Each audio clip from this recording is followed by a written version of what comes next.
Hello, wherever you are in any part of the world. Hello from my heart to yours.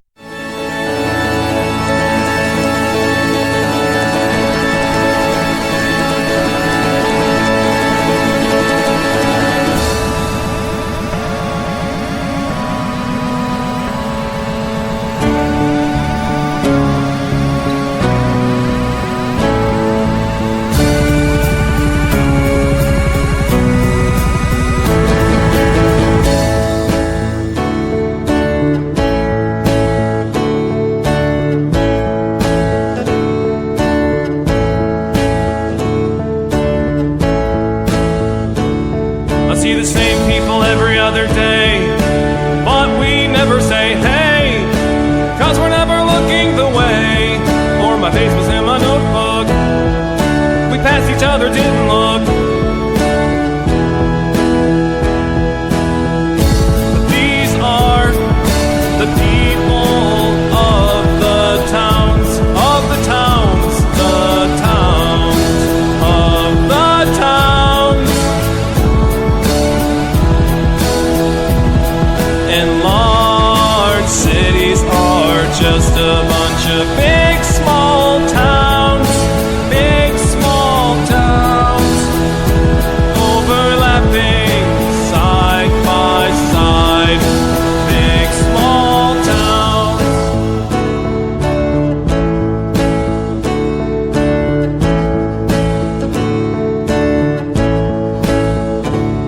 I see new people every day. Everyone's on their way, doing the things that failed their day. And I'm going places too, doing the things that I do with my time. We are the people of the towns, of the towns, the towns, of the towns. And large cities are just a bunch of big small towns, big small towns, diagonal, top to bottom, big small towns.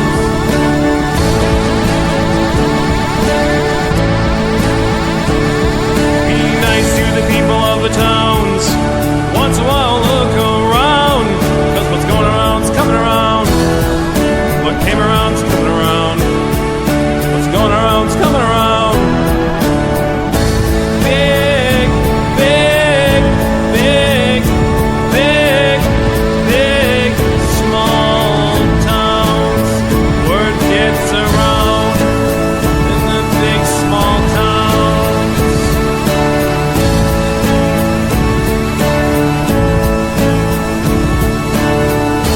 Big, big, big, big, big, small towns. Word gets around in the big small towns.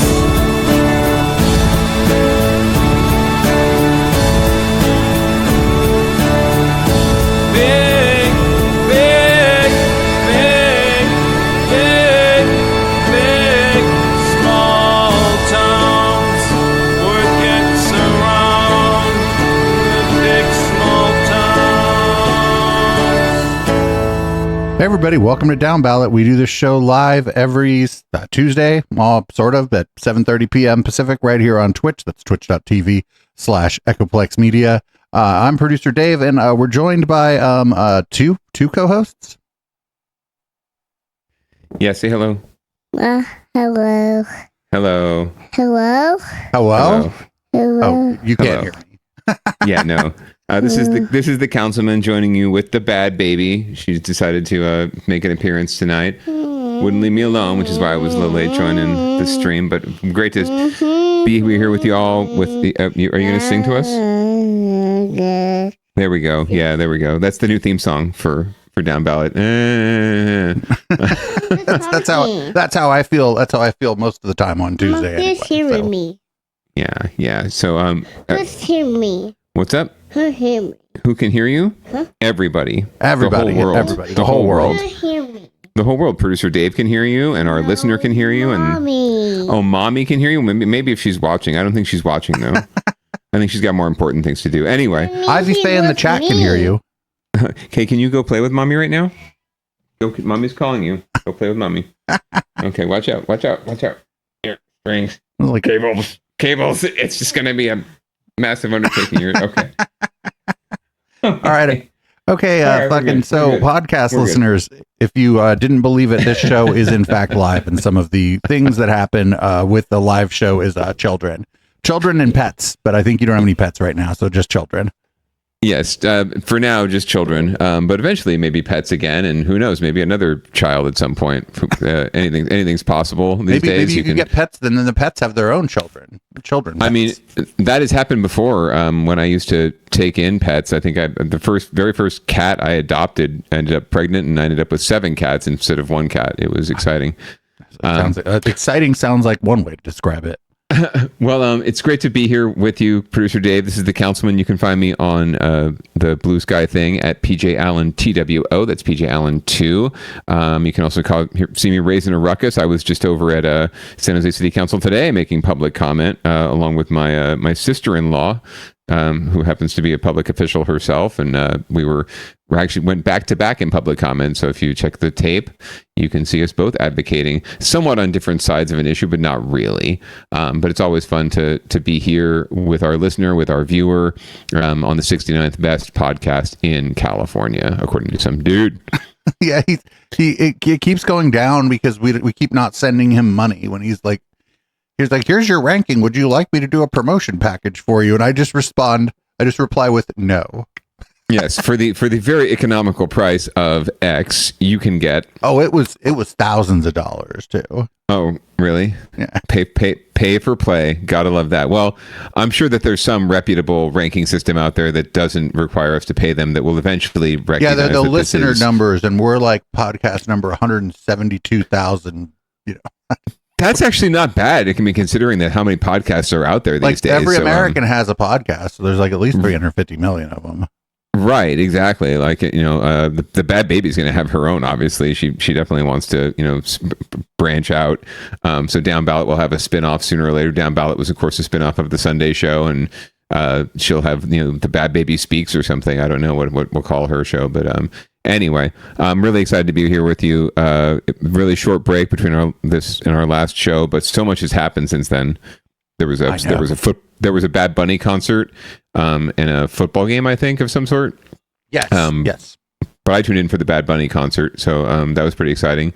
And we'll see more about other concerts that happened. I checked that out. I know I had heard Bad Bunny's music in passing or whatever.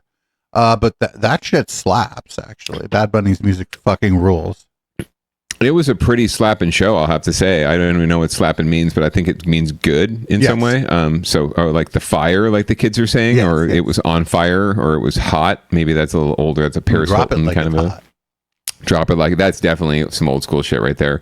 I definitely don't know what the kids are saying these days, but regardless, Bad Bunny was pretty damn good in my opinion, and really spoke to me. So good kudos to him and his team. And yeah, I get that I think there was some sort of sporting event attached to it. I don't know. They try to tie all these things into a concert and, parlay all the popularity of musicians to sell their little, sports product. But, yeah, I was really impressed. We watched the other halftime show, like the recording of it during Red Light. Oh, lovely. The Kid Rock. Oh man, he was like, it was so bad. It was like he was like lip syncing like to a verse while the chorus was playing and shit. It was so bad. Yeah, I have to say, one of my, as you know, Producer Dave, I'm a fish aficionado, or aficionado with a PH. And I have to say, one of the saddest moments in my fishdom was in Vegas when they were at the height of their cocaine usage, and they decided that it would be a great idea to let Kid Rock come on stage and play with them and basically turn them into his jukebox. It was pretty bad, so never forgiven him. Almost didn't forgive them for that, but they've redeemed themselves since then. But yeah, it was pretty sad. That was my one and only experience with Kid Rock live, and I don't ever need to experience it again. God, I don't know. I don't have any fucking Birkenstocks, so I can't go to the Fish show. Actually, it's not a prereq these days. I mean, I think that's the fish heads are a slightly more diverse and preppy version of deadheads. So tennis shoes. Oh, they're more. Shut up. They're like the Dave Matthews Band fandom, but they like think they're a little more. They're like the Dave Matthews Band fandom, but they've read a Mark Fisher book. Like this. There you go. Yeah, they make a meaner ganja goo ball. Oh God, I'm not eating none of the brownies at the Fish concert. Fuck that. Yeah, you gotta be careful. Anyway, we should probably get into it. We've got a big docket this week. If you can imagine, stuff to cover. Didn't go to the Billionaire rally, but I do know people who did. Nice. So you're not a billionaire, but you have friends who stayed in a Holiday Inn Express last night. A friend of mine that was there said that if half of the people that were there to seriously support the rally, they'd be stunned.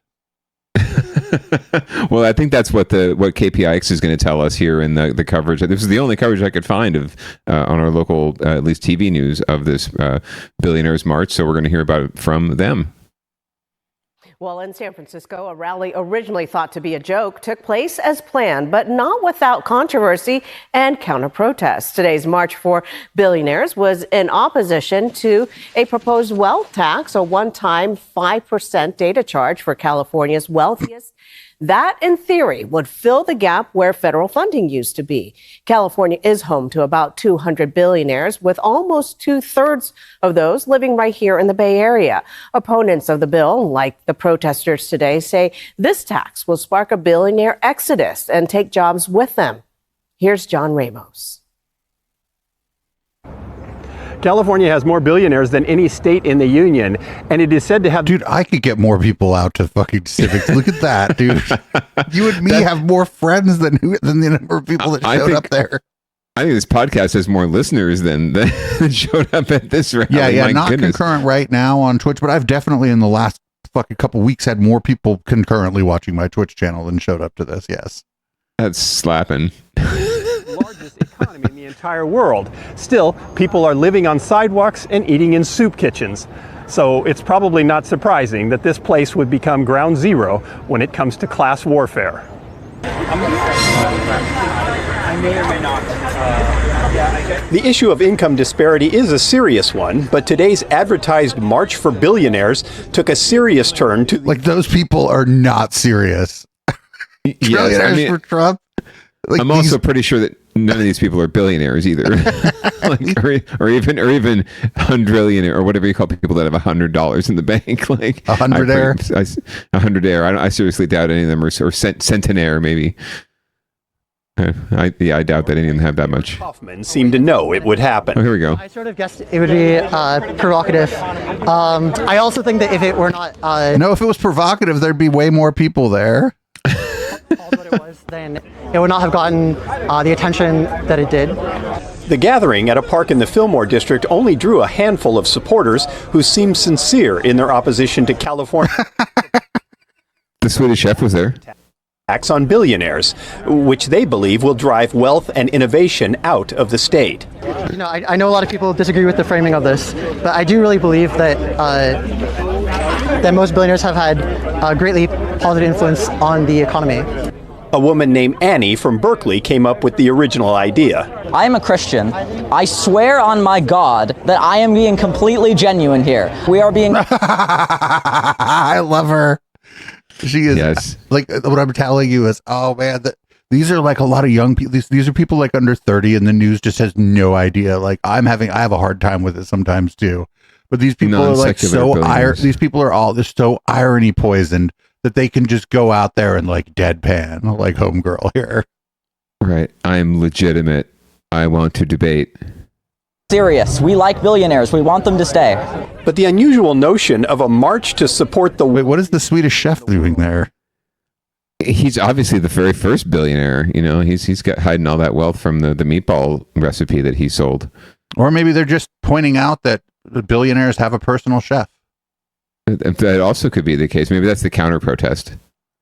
also drew a lot of media and some snarky opposition. People poured on the sarcasm as they discussed the plight of the downtrodden billionaires. No, you don't know when you look at somebody what their story is, what their inner struggle is. So you can't tell if somebody is carrying the weight of billions of dollars. It really is a heavy burden. The fact that guy looks a little Andrew Tate-pilled makes it like even so much better. Spent yesterday creating a giant puppet of a chef wielding a butcher knife with the slogan, "Eat the Rich." I wanted to match their absurdity with my absurdity to point out how ridiculous they look by having a 10-foot puppet to chase them around. With that, the march began, heading for City Hall. Along the way, it drew plenty of stares and a bit of outrage from small business owner John Quillinan, who supports the idea of a 5% tax on billionaires' wealth. The fact that that is not acceptable to them makes me sick to my stomach. I would give up 5% of my net worth over 5 years to help my community. I own a small business. I'm not doing amazingly, and I would still do it to help people. What's wrong with you that you won't? But Michelle and Jesse Foster were mostly confused. Well, that's good. At first we were horrified, and then I'm not sure if they're joking. They have to be joking. It's a joke for sure. This is so good. No. I mean, is it kind of hard to tell, though? A little. It's a little scary these days. You can't trust anything. Right? So, anyway, I was on the phone with my daughter, and I'm like, I've got to hang up. I've got to go yell at these people. That's so gonna be me. When I'm a tired old queen, you and me will be on the holodeck or however the fuck old men communicate. I'll be like, I gotta go yell at some young whippersnappers. Just hold my beer. I'll be right back. Hold my Metamucil. Hold my Metamucil. Supporters and detractors reached City Hall. They were still arguing, but it was still hard to know what to take seriously. That's the way politics is these days. Oh, half of the people there are press. Can't possibly be real. So, not for nothing, there was also a polycule out there. There were people like representing a polycule. You have to help me out. I'm sorry. It's like it's like a flop house, I guess, but like a Silicon Valley version of it. Like it's like a bunch of people like live in like, but I guess like a commune. It's like a commune, but I think they're all in love or willing to pretend they are. Okay. Gotcha. I get you. I feel you. I never actually had to define the term polycule before.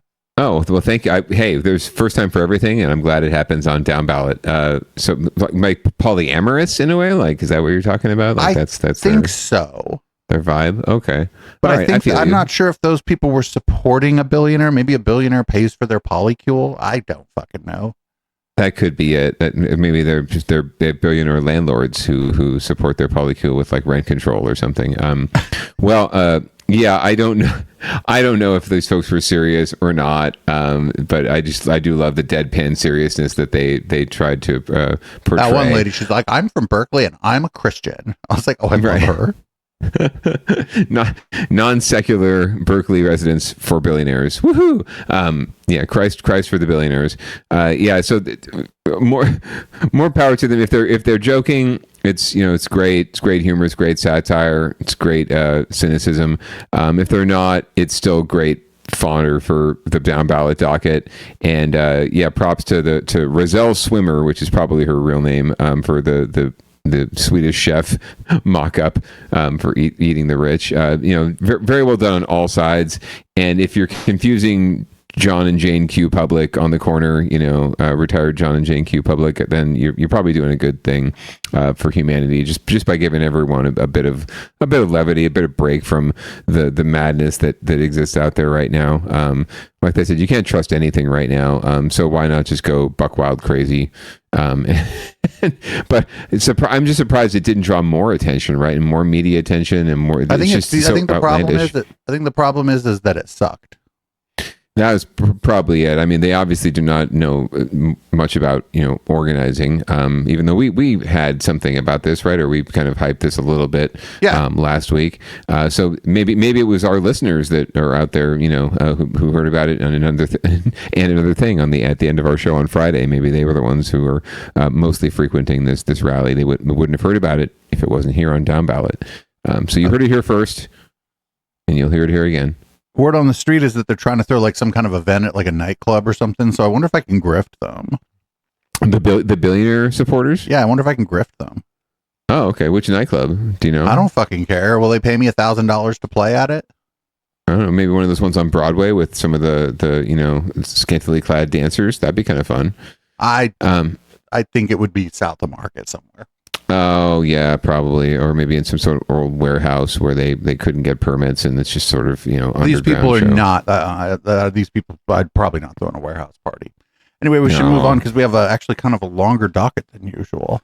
Yeah, I mean, most of these clips we're going to show you. We're going to head into the down ballot portion of the show, and most of it's going to be concerning the debate that was held between California gubernatorial candidates. We watched it.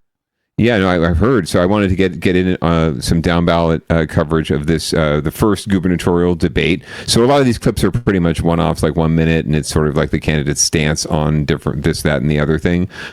So we're gonna cycle through a few of our favorite candidates. We won't get to everyone because there's way too many candidates, and of course Swallowwell and staff abuser Katie Porter were not there. But we're gonna lead up, I think, with Mayor Ed 209, our favorite small town mayor from San Jose, talking about why he thinks he should be the governor. I think that's coming up. Yeah, here we go. Be the one to head up the state of California. Well, good evening. Thank you all for being here. I want to thank the Black Action Alliance and KTVU for gathering us in this historic hall. We're all here tonight to earn your votes. But we need California leaders to do something much harder. Restore your trust.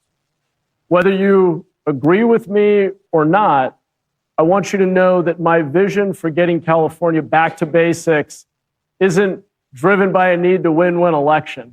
It's driven by my passion. Wait, what? Yes, it is. Yes, it is.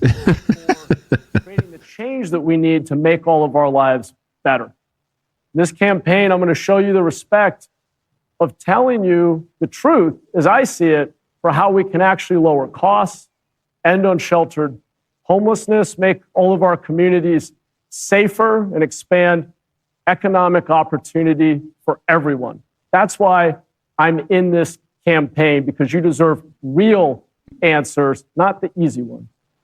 So he said end unsheltered homelessness, not end homelessness. He's like end unsheltered homelessness, which means, I don't know, like fucking car park overhang.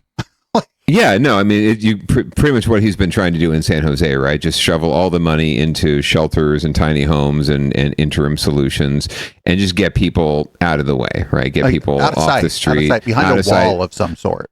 Right, and it doesn't matter if they actually transition into permanent housing or get themselves, quote unquote, back on their feet or get a job, or a lot of them have jobs actually, or actually become home.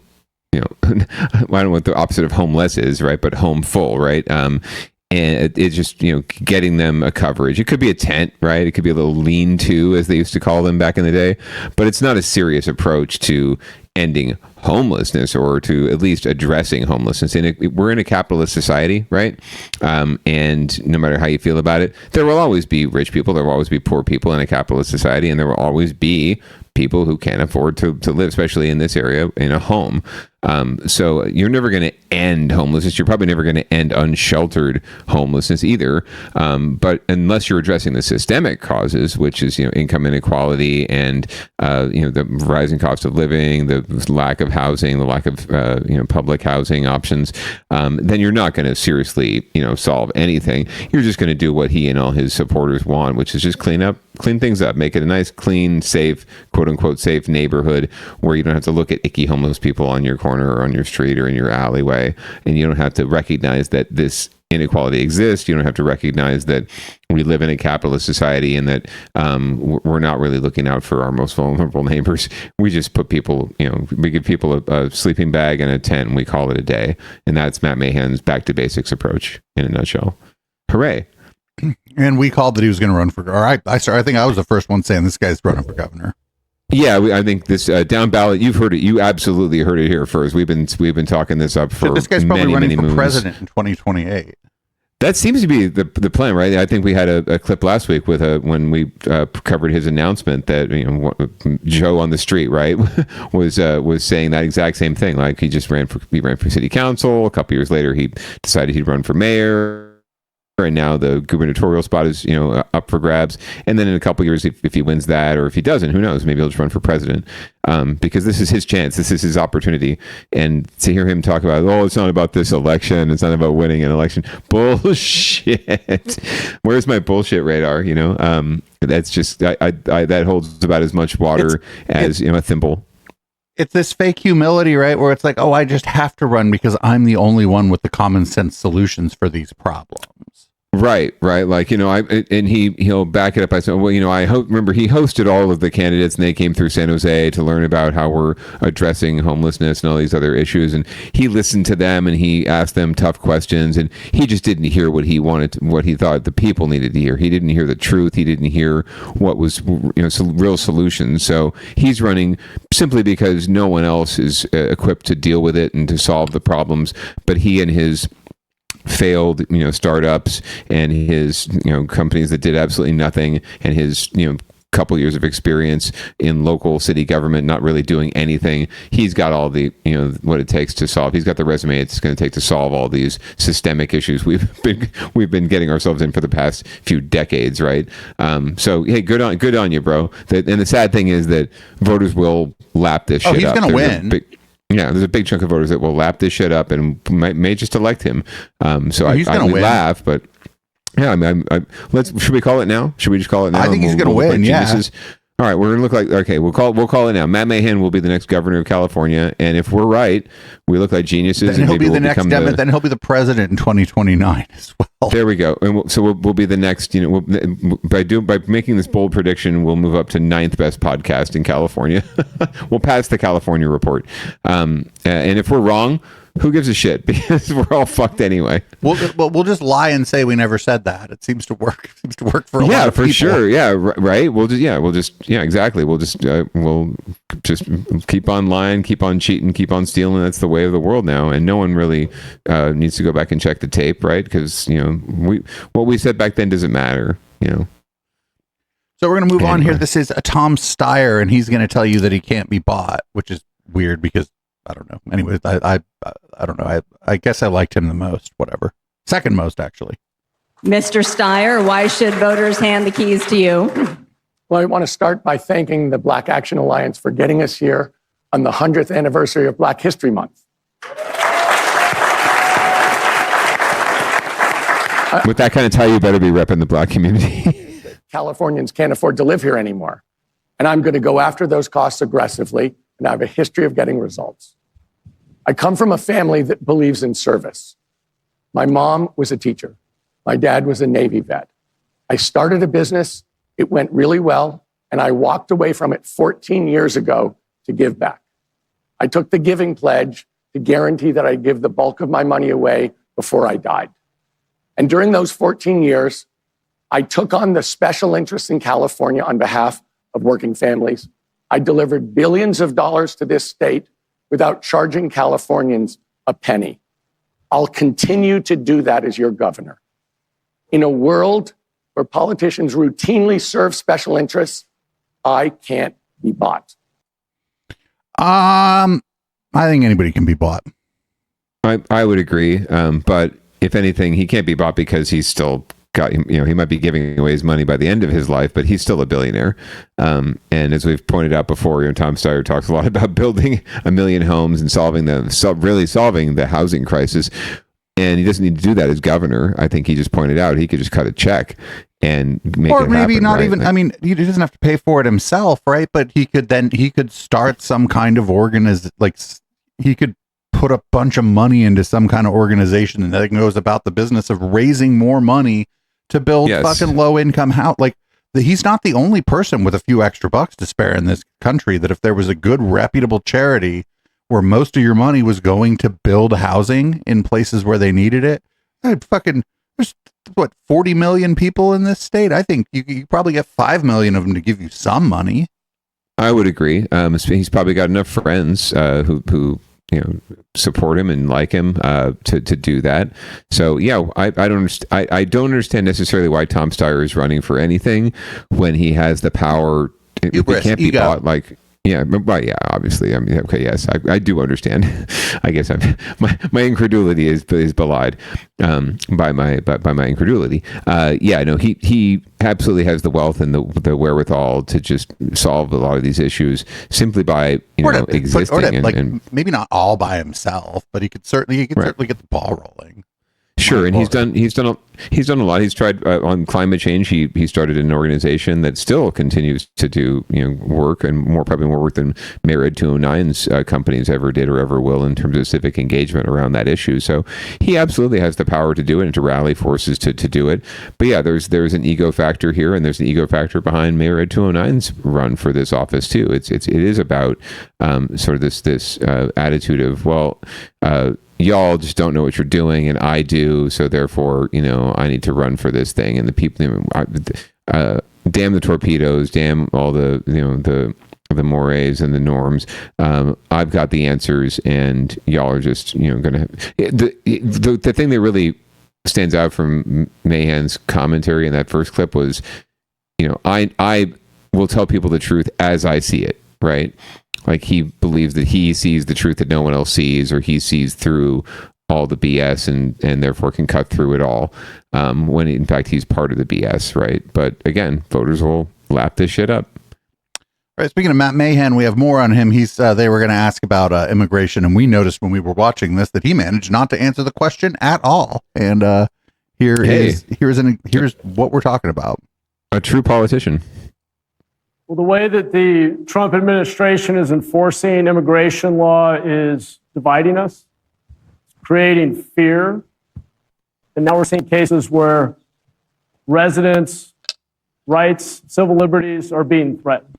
San Jose, we've sued the administration to defend our civil liberties. We've passed rules around law enforcement not unnecessarily wearing masks.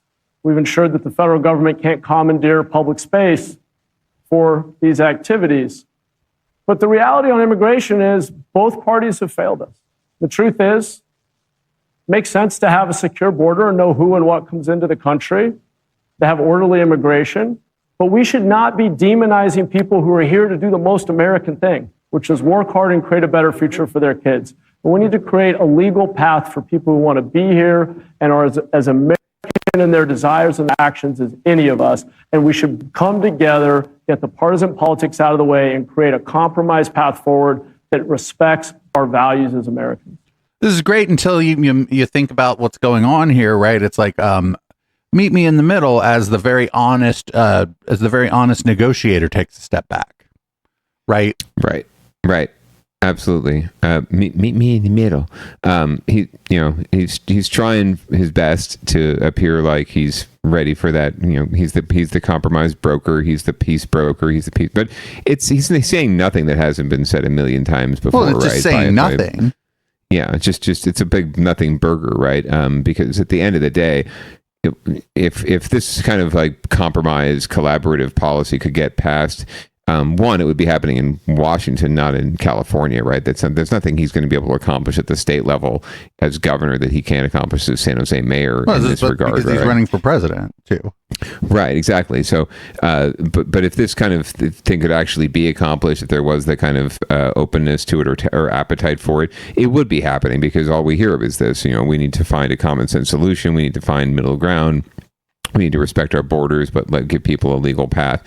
I mean, it's been going since the Obama administration. Since Ronald Reagan couldn't find such a compromise and was just like, fuck it, and gave everybody amnesty, dude. Right. So it's not as though there's any sort of quick there are easy solutions. It's just no one in power actually wants to, accomplish that. And you can't do it on your own, no matter if you're the governor of California or you're the president even. You can't affect that kind of change. So he's just making more vapid, vacant promises that he can't keep. But again, he's doing that as mayor too, and he's not sticking around long enough to find out if his promises can actually bear fruit. And not for nothing, he's a mayor running for governor, and the problem with policy is at the federal level, so it really has nothing to do with his job. Not much at all. And again, I don't know, the compromise, I think the compromise, what we had probably under Obama, where they were the DHS and ICE and CPB were in fact deporting more people than I think fucking should be. I don't think all those people, I don't know. I think it seems like a high, they were deporting like a high number of people, but yeah. But more than some Republican administrations. I thought that was the compromise. I said, somebody negotiates with you, says meet me in the middle, as they were fucking walking backwards. They're like, we haven't met me in the middle yet. Right. Like here's DACA, but we're going to deport your parents. The kids can stay, but your parents have to go. That's been pretty much the policy we've had for a long time. It's been Republican and Democratic administrations. I mean, I'm pretty sure that Biden deported more people than Trump did in his first term. So it's just a, like you said, it's a big nothing burger. It's an issue that the governor of California is not really going to wouldn't be able to solve anyway on their own or resolve, and still needs federal government buy-in for it. So it is just placating and basically running for president in a way, without running for president. So next up is another one of our faves in this fight, Betty Yee, who's the former state controller, a long time, you could say a career politician for sure, but more of an activist-y politician. And she's going to talk about how the state needs to do more or will continue to protect immigrants from that federal overreach. Thank you. First of all, as a proud daughter of immigrants, what I want to say to our immigrant communities, I see you, I know you, and I hear you. And we're going to do everything we can to keep you safe. We're going to be sure that our communities are standing up for you. Everyone should be taking a Know Your Rights training to be sure that we know how to stand up for you and to keep you safe. But here's what we need to do in addition to. We need to build economic power in our immigrant communities to be sure that we can resist against this mass immigration enforcement when people understand that immigrants are such a contributor to our economy and to our society here in California. And that's what we're going to build together. We are a sanctuary state. We're going to lean in more to that and be sure that we are making our own communities safe. ICE has no business coming in and tearing up communities, tearing up families, and we're going to help bring you back into the fold. You pay taxes. What I want to say to you, all of the immigrants out there, thank you. Seemed like just like platitudes. It usually is, yeah. When it comes to this issue, there's not much you can do to other than performative, platitudes, because it's just there's not a whole lot the state can do, right? You can create these sanctuary policies. You can say that your city or your state, your county is a sanctuary or a safe haven. But at the end of the day, as we've seen from Minnesota and other places, it doesn't really fucking matter. If ICE wants to come in and tear your shit up, they're going to come in and tear your shit up. And there's not much we can really, at the end of the day, if they have, there's not much they can do about it. Like I keep saying, ICE, I feel like Oakland is your Huckleberry. Come on down. I think Trump doesn't care that much about the West Coast. I think he what I'm saying? I think he's not that interested in controlling the West Coast for some fucking New York Central reason. I don't know. We're off topic. Probably going to be overtime. So we should keep going here. Here's more of Mayor Ed 209. He is going to be like, but I thought One Flew Over the Cuckoo's Nest was an inspiring story. Prop 36 was supported by nearly 70% of Californians. If we want to protect our democracy, we need to practice it here at home by implementing it, but implementing it thoughtfully and with restorative justice. In our attempt to end the era of mass incarceration, we unintentionally left thousands of people to suffer and die on our streets. Prop 36 gives us a middle path, an opportunity to usher in an era of mass treatment. I've had a family member who was on the streets because of addiction. I know that it takes real intervention and a threat of consequences to help people recover. There is no recovery without accountability. And we will implement Prop 36 so that it saves lives and helps people turn their life around by connecting them to critical services. So there's a couple things there. One, this dude is rich as fuck. How close a family member was like on the street, and why didn't you help them? You fucking asshole. It's not like you were like just barely able to make your own fucking bills and shit. And you're like, oh man, I really wish I could help. I just can't. We don't have room at the house. Like the kids are young. Nah, dude. Nah, I don't. Maybe he's just lying, right? Maybe he's just lying. Maybe that didn't happen in his family. You know, I don't know, to be honest with you. I don't know the intricacies of Matt Mahan's familial background, other than he came from humble beginnings in Watsonville and was the son of working class people and got a work-study scholarship to our prestigious Jesuit institution here in San Jose and just picked himself up by his bootstraps, Horatio Alger style, and made a living for himself and found the American dream through hard work. Yeah, I don't know the intricacies of his life. I know that I've got people in my family, direct family, immediate family, who suffer from mental health challenges, who have had drug addiction challenges, and you know, if I could do more to support them, I really wish I could. I wish I could do more on my own to do it, but at the same time, I'm not going to be the one to say that I was going to compel them to go into treatment. You know, like if right, that's what he wants, right? Like those old, you know, remember those videos from like the 70s and 80s of the fucking cult deprogrammers? Like basically kidnapping somebody when they come to Thanksgiving. I think like he wants like some version of that meets that movie One Flew Over the book was better. One Flew Over the Cuckoo's Nest, where people are like forced into these jails, prisons, medication. Yeah. I'm sorry. Treatment center, prisons. Right. Which resemble, you know, the tiny homes and these sort of shelters that he's trying to build, right? Look just like prisons. He just, again, it's just another method of shoving everyone into these boxes and shipping containers, not to ship them away, but just to put them away, right? Put them out of sight, out of mind. A shipping container would make a fabulous studio apartment, but I think so. You know, the windows, my goodness. You know, just get them out of sight, get them out of mind. Cut a window into a fucking shipping container. Well, they have. I mean, that's really what they're trying to pitch, is that, you know, oh, this is just an economical way to house people. But it looks like a barracks. If it looks like a prison, it smells like a prison, and it acts like a prison, it's a prison. Oh, I'm thinking of something where they're like stacked up and it looks like a fucking MC Escher fucking drawing, and it's like for rich people because there's like a garden on top of each one. That's I think what people, to be frank, actually, ironically, that's how they sell these things. That's actually how they talk about it. It's like this innovative, fantastical, you know, housing solution that is actually really cool, man, and could be really. I think it is a cool idea. Really, I just don't like the idea. Like, I think stacking shipping containers and putting up drywall and shit inside of them is fucking a great idea to fucking quickly make housing, because that shit's sturdy. Nothing's gonna happen to it, right? Like, yeah, but the reality is it's just barracks is what they come out looking like. Right. They're not doing what I'm describing. Correct. Yeah, they're putting up barracks to house people like stalags and get them out of the way, right? Not to mention next to police stations, so that they can be observed and monitored, so that they're not causing trouble. Yeah, it really is just sweep them under the rug, get them out of sight, get them out of mind, and move on. Whether it's unhoused folks or folks with mental illness, or the folks who have mental illness because they're unhoused, or drug addiction because they're unhoused and they're living on the street. So right, no matter which way the car is going, you get to sleep in a garage.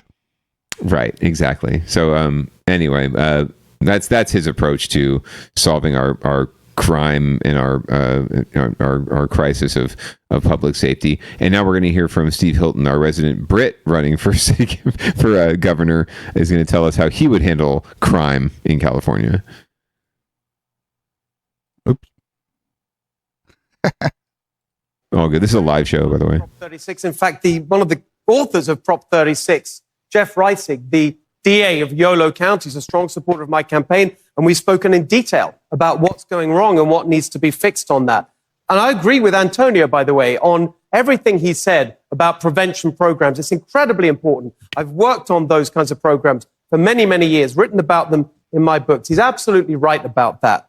But we also have to make something clear when it comes to this question of public safety. We have to enforce the law in California. We're very good, it seems, at passing laws, not so good at enforcing them. And there's one big thing that the next governor needs to do. We have to stop this destructive prison closure program where we've had tens of thousands of dangerous, violent criminals released into the community or transferred to county jails that are completely overwhelmed, can't cope. That means law enforcement are undermined. They know that there's going to be no accountability for crime. All that needs to change. It's very simple. More prisons, less crime. That's what we're going to do. Mr. Hilton, thank you.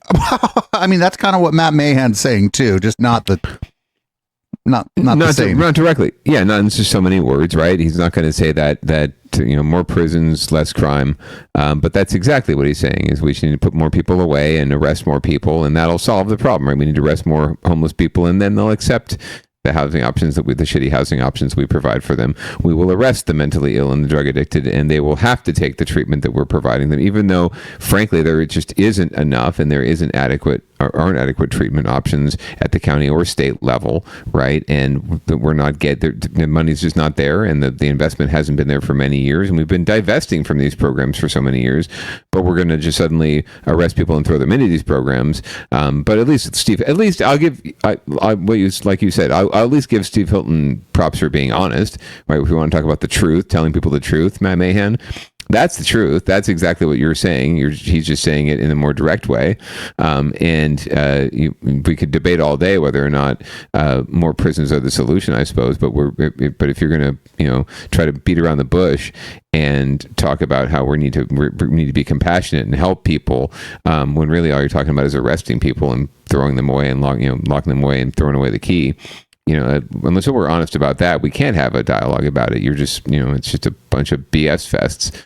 So I'm not sure what he's talking about. I don't think I know offhand of any state prisons that have been closed. The only prison that comes to mind that got closed was that FCI Dublin, but that's a federal correctional facility, and it got closed for yikes.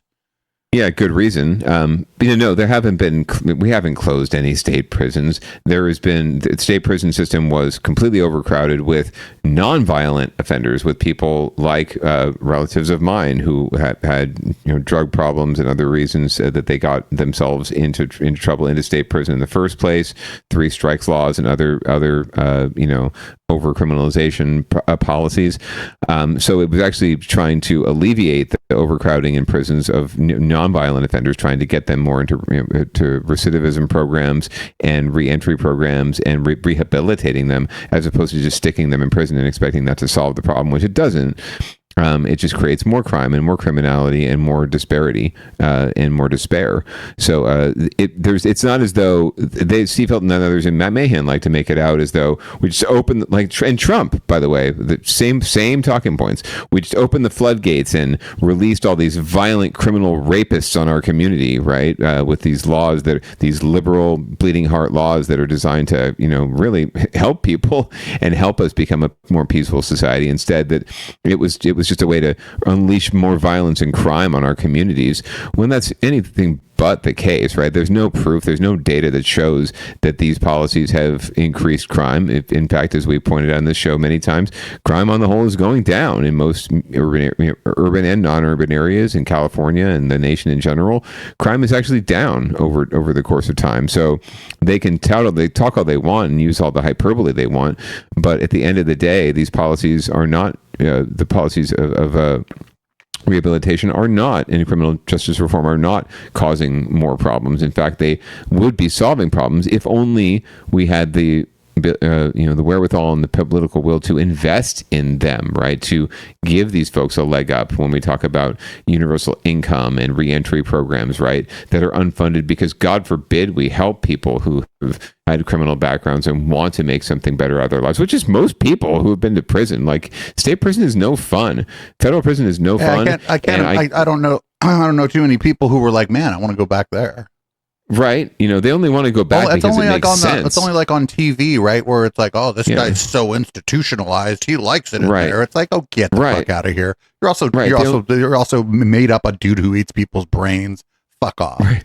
Yeah, the only reason we want to go back is because we're not doing enough out here to help them, right? They actually get, like, inside, they get 3 square meals a day, right? And they have a regimen, they have a life, they have a bed. Whereas maybe they're out here and they're on the streets and they're not eating and they're not supported because our local governments, people like Ed 209, don't support them and don't give them the resources they need to seriously bring their lives back from being inside, right? Like the system is just completely back asswards, and so it wouldn't surprise me if someone wanted to go back just because there's more stability there for them than there is out here. And if we create the stability out here, just like with gangs, right? If you create belonging, if you create opportunity, then gangs don't have much of a pot to piss in terms of recruitment, because what are they going to offer? If you're offering people, stability and a life and compassion and inclusion and belonging, then gangs have no talking points. You've completely taken away their talking points. It's the same thing here. If we're providing for these folks, then there should be no reason for them to want to go back to prison or to want to commit crimes in the first place if you're offering them opportunity, right? It rings really, really hollow, and but I think, like, again, Steve Hilton and Matt Mahan are speaking from the same voice, just with different language. So real quick, also, I mean, we covered this during, like, basically during the pandemic, or like right as all the restrictions got eased up. That the news that Fox Local here is complicit in the thing, because there was like some minor uptick in mostly property crime, but some violent crime, and these people treated it like it's like fucking Sarajevo out there, and it's like, dude, you just zoom back. We were talking about it then. You just zoom back out on the map, and no, it's not, or on the map on the. I'm thinking of another show where people zoom in and out of maps all the time. Zoom out on the graph a little bit, and it's like, oh, wait a minute, no, it's fine. Yeah, you can manipulate any bar graph, any timeline to fit your narrative, frankly, depending on what you want to say. But if you look at things on the whole, right, the arc of the moral universe, right, it is bending towards justice. It's just fucking, it takes a long time, right? And you can't just judge it based on one moment in time. We can't judge where we're headed as a society based on this moment in time, because when we're so polarized and everything is so fucked up, can't judge our progress based on that. This is part of our progress. This is part of moving forward, and this is a necessary moment. You have to look at it that way, in terms of our reckoning as a country and as a state and as a society. But on the whole, things are they should be getting better. Frankly, they should be getting better sooner, except for these asshats who just perpetuate the narrative that things aren't getting better, right? The only reason we take one step back and 2 steps forward is because it seems like the story and the narrative it sells more copies and gets more clicks and gets more interest and more votes if you're talking about how fucked up things are, right? Like that. There's a reason why every poll I get starts with, do you think that X city or the state is on the right track or the wrong track? Like, what kind of fucking question is that? There's some demand of a prediction of the future, first of all, there. Right. And it's not as easy it's not as cut and dry as that, right? There's plenty of things where I think, well, yeah, we are on the right track, and there's plenty of areas where I think we're not on the right track, but we could be very easily, and things just aren't going the way I would personally like them to go. But we're making progress in a lot of areas. So it's a really hard question for me I generally answer we're on the right track, because I do think we are progressing in very slow fits and starts, but it's a really bullshit question, and it implies that there is a right and wrong, and there isn't nuance to this, and that someone has the answers, right? Whoever is putting the poll out, they have the answer, they have the solution, and they're just expecting you to, agree with it. When in reality, we should all just be getting together and talking about, agreeing on the problems first, and then addressing them solutions and coming up with different ideas that we can all debate and come to some consensus around in terms of solutions. So it's really those kind of polls and this kind of attitude is really just trying to stoke the divisiveness, stoke the polarization, because it sells news, right? It's more exciting. It's more compelling to a lot of folks to watch the car accident, to slow down and watch the people get put into an ambulance on the side of the road for whatever reason. We're gawkers. We're a gawker society, and the news takes advantage of that and perpetuates that. And local news is completely complicit, which is why you have places like Downballot, where we're here to expose that. So we're going to move on here. It looks like we have one more clip, and this was our favorite, Tony Thurman. I hadn't really heard much about him or anything at all about him, and out of everybody, he was the only one that really was talking about anything substantive for when he was talking. I think. Yeah, Betty did okay, but I think he did. And this is you picked out, strangely enough, one of the things that we really like that he said. There you go. Well, let's check it out. No doubt we have to get rid of waste and abuse wherever it exists. But we also have to acknowledge that 40% of those who are homeless are older Californians who are making the choice between paying for rent, paying for food, or medication. As I mentioned, the legislation I'm supporting this year will provide us with $10 billion to build affordable housing. I spent the last 5 years, every year, getting $500 million in the low-income housing tax credit that we can use to build housing for those who are older. We also have 10,000 young people in our state who are under the age of 18, unaccompanied and homeless. If we don't help them today, they will become homeless adults. And my legislation would provide them with subsidized housing and supports to help them get into job training programs, to get a formal education as we move forward. We have to be serious about the homelessness programs that we build. I don't think that the answer is arresting the homeless or just moving them with nowhere to go, but putting them into subsidized housing that have mental health and substance abuse supports in it. And that's what I'll do as governor. Thank you, Mr. Yeah, housing first. Spicy, and calling out the Mayor Ed 209's policies without naming him too, in terms of criminalizing homelessness and arresting homeless people, which is pretty much what we've covered, as we covered on the show, that Ed 209 has been trying to do here in San Jose. So good on Tony Thurmond. I do think he kind of has to lean in. One, because he's in his element there. I forget the name of the organization, but it was a black organization that put on the debate. It was the kickoff to Black History Month, so I think he had to lean in there for that reason, but also because he needs to make a play at some point. Like he needs to really step up his game. He doesn't have the name recognition, and correct. We live in a fucking pretty racist fucking society. Even though he's a fine looking man, but people are always going to say, "Oh, Matt Mahan's good looking, a sharp dresser, and all." You know what I'm saying? They're going to look like the boy next door, even though he's like fucking my age, right? He's got gray hair and shit. Doesn't matter what you do. If you're black, they ain't going to call you no boy next door. And so he's going to have to differentiate himself. And I think the way he's going to do that is probably as a contrast to probably Matt Mahan, as Matt Mahan becomes the front runner on the Democratic ticket.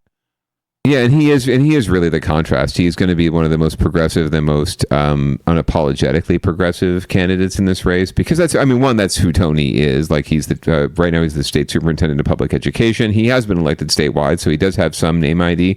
He started out in city council. But a name ID within the party is different, I think. Yes, very much. Well, and most of these folks, like that's really the basis of their name ID. Name ID is Swalwell and Porter.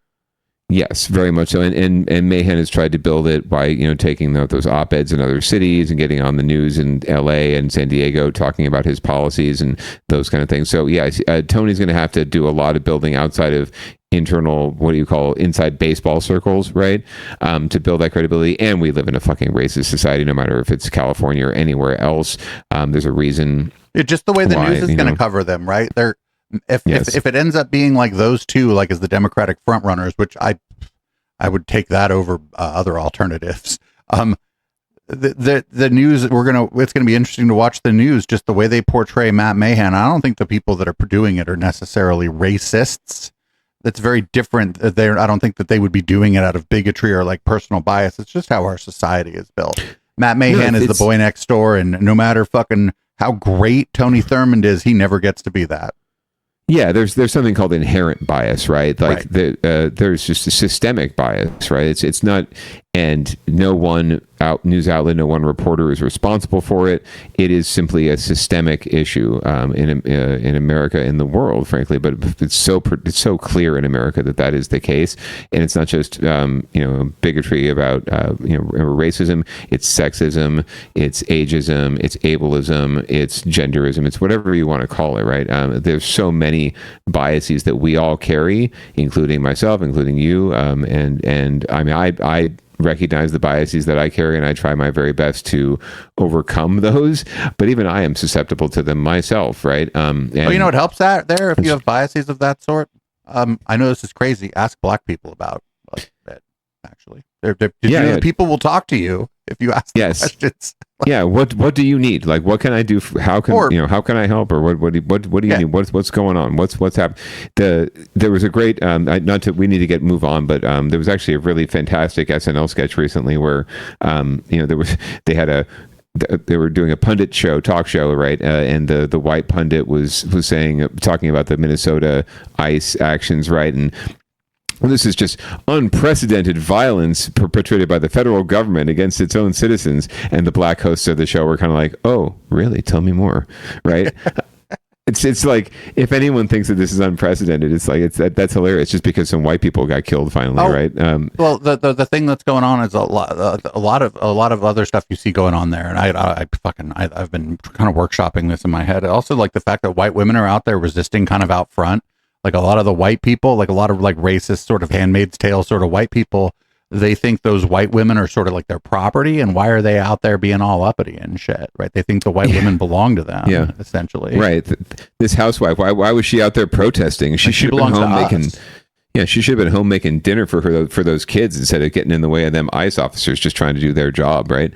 So there's a lot that needs to be unpacked in our society, and unfortunately it plays against candidates like Tony Thurmond, like Kamala Harris, like even Hillary Clinton. God, much as I have my issues with her as a candidate, it played against her too. It plays against anyone who's not a white male member of the middle or upper class, and Matt Mahan again is positioned very well for this race because of that, right? Because he's got the oversized oversized coat and white button-down shirt, and went to the right school and has all the right says all the right things, and has the nice cute kids, right? Like it's just, it all plays into the game, and unfortunately Tony's going to have to, and Betty Yee and others are going to have to really fight tooth and nail to get at whatever percent they were able to get, and it's just not likely that they're able to break through. Also because of the issues of it plays into fundraising, it plays into everything that it takes to be successful in an American campaign these days.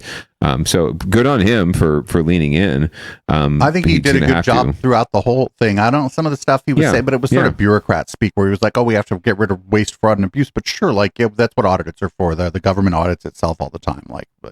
Sure, and that's the kind of thing that people want to hear, right? Like no matter who's talking, they want to hear that, because I like you couldn't pay me to give a fuck about waste, fraud, and abuse.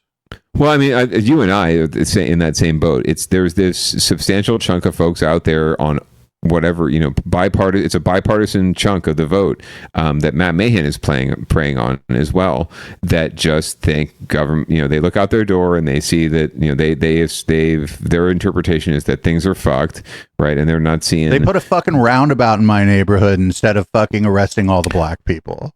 Right, and so government's fucked, and whoever's in charge is fucked, and and there's bloat and abuse and waste in government. And if there wasn't, didn't even need to be repaved. What a waste of money! Right, and if there wasn't, people. Right, if there wasn't all that waste, then these homeless people wouldn't be in my neighborhood, and there wouldn't be black people in my neighborhood, right? And Bart wouldn't be coming to San Jose. The one thing is like, hey man, my street's fucked up and nobody's paying for it. Okay, that's like a reasonable thing to be pissed off about. But the people who get annoyed with the construction, they live in kind of an upper middle class neighborhood where the road gets repaved regularly, that embarrassment of riches shit is embarrassing. Right, but they blame their frustration with it on whoever's in charge, right? And so again, you poor thing, you get a new road every 3 years. Right, and so another reason why Matt Mahan's going to do well is because he hasn't been in charge very long, and he won't be in charge long enough before he wins this next election to have to pay the consequences. For, that's what I was saying that you would say specifically is that like he hasn't been anywhere long enough for anybody to realize that he wasn't very good at his job. Right, and it's like failing up. It's the ultimate white man thing. It's failing up and not having to pay the piper eventually. So we are gonna move on. But that was just some clips from the recent debate. We'll bring you some more, and especially as candidate Swalwell and staff abuser real quick Katie Porter before we move on, and that's crazy because I have to pee, and I noticed this next the segment is 3 minutes, so I'll be able to pee during it. Go pee. But what do you think? Does it mean anything at all that? Okay, because Eric Swalwell said he wasn't there because he had to go vote no on something, right? But what about Katie Porter? Was she also just voting? Oh, wait, she lost her election. Yeah, no, she's out of office. She has nothing else to do but abuse her staff. So she was probably just out, throwing chairs at people and or she was taking everybody out for pizza to make up for last Wednesday. She might have been berating an Applebee's waiter, for all we know. So, Eric Swalwell apparently had a legitimate reason not to be there. Yeah. He had some shit to do in D.C. because he is a congressman, so he has a job. Whereas Matt Mahan obviously doesn't care much for his job as mayor of San Jose, so he could get away for a little bit. But Katie has no excuse for not being there, unless it could have been personal. Well, I don't know. I shouldn't talk shit, but I mean, this was in San Francisco, so it's not like Matt Mahan was like taking a fucking weekend off of work or whatever. I mean, I don't like Matt Mahan, but like he just had to go to the city. But he had to go to the fucking Bayview. He was probably terrified. It probably took a whole hour to get there too. But yeah, no, I don't want to talk shit about Katie Porter without knowing what was going on. Maybe her mom was ill in the hospital. I don't know. Or she had to deal with a cranky kid, but which I can understand. But yeah, it'll be interesting to see what happens when they jump into the fray. But they are the two who don't necessarily need to be in these debates, right? They're the ones with the name ID. Most they don't need to build their name ID. Most Californians probably don't know this debate happened. Right, exactly. So, but except for the folks like us who want to know, right? So, just like Matt Mahan knew he didn't have to enter the race right away, that he could hold out because no one's really paying attention. Same thing there. They're probably just biding their time and not wanting to expose themselves too much to the rebukes, the jabs from their competitors, right? And they can play it safe for now and not actually put themselves out there because they've got a pretty decent, reputation and name ID. Enough support to be successful. So I wouldn't be surprised if they didn't jump into these debates right away at all, in any sort of significant way, because they can wait. They can afford to wait and sit it out. All right, well, let's move on to winners and losers. This is interesting because this story is kind of flying under. Like I follow a lot of local news on the Sky That Is Blue, the X the Everything app, which I'm still on because I have to fucking derp herd. And Facebook, I follow a lot of local news, and I go in there because the comments on the local news on Facebook are insane. We might do a whole down ballot about just redact everybody's names and just see who's commenting on fucking KTVU today. But this seems to have flown under the radar. I don't see a lot of stories about it, but San Francisco teachers are on strike. Yeah, it's popping off on the local news a lot lately. But so SF teachers have gone on strike, and they've had to actually close some schools because of it. But we're going to learn a bit about it from NBC Bay Area, and we can talk about it on the other side. Breaking news. Schools in the largest school district in the Bay Area are closed today, a first in almost 50 years for San Francisco. Educators from San Francisco Unified are striking this morning as the district and the union are unable to come to an agreement. Today in the Bay, Ginger Conahero-Som live for us in San Francisco this morning. And Ginger, I know there was hope over the weekend that they could avoid this strike. Yes, that is correct. Good morning, Marcus and Laura. Both sides say that meaningful progress was made. Specifically, the district saying that they have accepted the union's proposals on housing, sanctuary, school policies, as well as regulation artificial intelligence. But as of now, there is no tentative agreement, which means teachers will go on strike as planned. The mayor has asked us to wait for 72 hours, and what we've said time and time again, making it very clear to everyone that we are going on strike absent a signed tentative agreement with the district. That is the president of the United Educators of San Francisco. Among the issues they are still striking for better pay and the cost of health insurance. Now, the superintendent of SFUSD, Maria Sue, says she does not want a prolonged strike. The district says they are willing to sit down with union negotiators to make an agreement happen. We need to finish this conversation so that our students can stay in the classroom where they belong. Mayor Lurie has called on both sides to commit to 3 more days of negotiation if we can't reach an agreement today. I agree with our mayor. So as of this morning, 50,000 students will not be in school. The district has prepared virtual learning packets for students to download, and they'll also distribute meals for kids at about 30 sites across the city. Now, among some places where students and their families can get support, Wame over in the Sunset, they have locations for kindergarten through 5th grade students, and they'll also be operating full day programming from today, Monday through Wednesday. Kai Ming building is also offering care for low-income families as well as children with disabilities. YMCA, Girls Unite, Mathnasium, Hands and Hearts, daycare, and preschool are also among other places that are offering. Mathnasium sounds like some Andrew Yang shit that you don't want to take your kids to. Yeah, very, very Orwellian. During this time. Now, there is a noon negotiation meeting that is set for the district as well as the union. But before that, we do expect to hear from UESF at a press conference at the 8 o'clock hour this morning. We'll bring you the full details from that as soon as that happens. For now, we're live in San Francisco. Ginger Conejero, Saab, Today in the Bay. A lot to keep track of there. Ginger, thank you. So I had no idea. I would have thought that another school district would be bigger than San Francisco just because there's not that many people in the city actually who have kids. But then I think about it for just a second, and that's like city and county of San Francisco, one giant district. Where San Jose, y'all have, I don't know how you have 93 different fucking school districts down there, right? There you go. Yeah. Santa Clara County has, maybe not 93, but Santa Clara County has 31 different school districts. And there are there are different types of districts, right? There's a unified district, which is what SF Unified is, which means it's K through, or TK through 12, right? So all the, TK, all, transitional kindergarten, all the way through high school. But then there are overlay districts where you have a high school district that's just responsible for like the 9th to 12th graders, and then there are quote unquote feeder districts that are responsible for like the kindergarten through 8th graders, right? That's where you end up with this hodgepodge and overlay, and most of the Bay Area is part of that hodgepodge, whereas in San Francisco you have one unified district for the whole city, so it makes city and county is the thing, and county, right? So it makes sense that it is the largest. And I found this out recently. But for example, there's more students in Santa Clara or Alameda County, like total. Yes, absolutely. It's just that they're divided between a bunch of different districts, right? So here you have this classic example of just this, what do you want to call it? What is it? Occam's razor? I forget. Or Murphy's Law? Not Murphy's Law, but it's a situation where there is just no winner. Like the reason why there's no winners and losers is because there is no chance to win here. Teachers are underpaid. Teachers are not paid what they deserve to be paid for the work that they do. They're not paid a living wage. They're not able to survive in the at least especially in the Bay Area. They're not treated as professionals, and this goes back to, I think, the fact that for a very long time it was all women who were teachers, and so it was like supplementary income when most women did not work. It was like one of the few.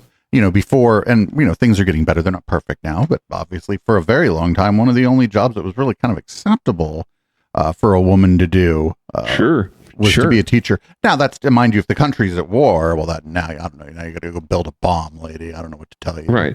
Well, and we also just we've never really invested in education like we do in prisons and other things, right? With education, it's always been seen as this kind of like, oh, it'll just happen. Like, we don't need to give them much because teachers are passionate and they care a lot. And so we can give them less money and they'll just lap it up. And we find more and more, especially with the cost of living going up, teachers aren't lapping it up and they deserse to be paid better. They deserve to be treated better.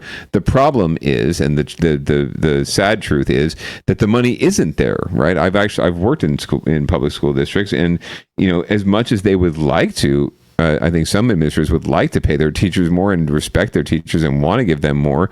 It's just not, the money's not there, and it's not the district's fault. A lot of it has to do with state policy and how the state funds public education, which is completely back-asswards. Oh, it's and the we're not alone in the country. Stupidest thing in the world, that it's like tied. Yeah, but it's tied to your. It's like a cycle, essentially. It's designed to create a cycle where if you're from a rich family, or if you even manage to if you live in a rich area, you are going to go to school that has resources, and you're going to the result of those resources. Well, let's just be honest. Generally, cause better educational outcomes.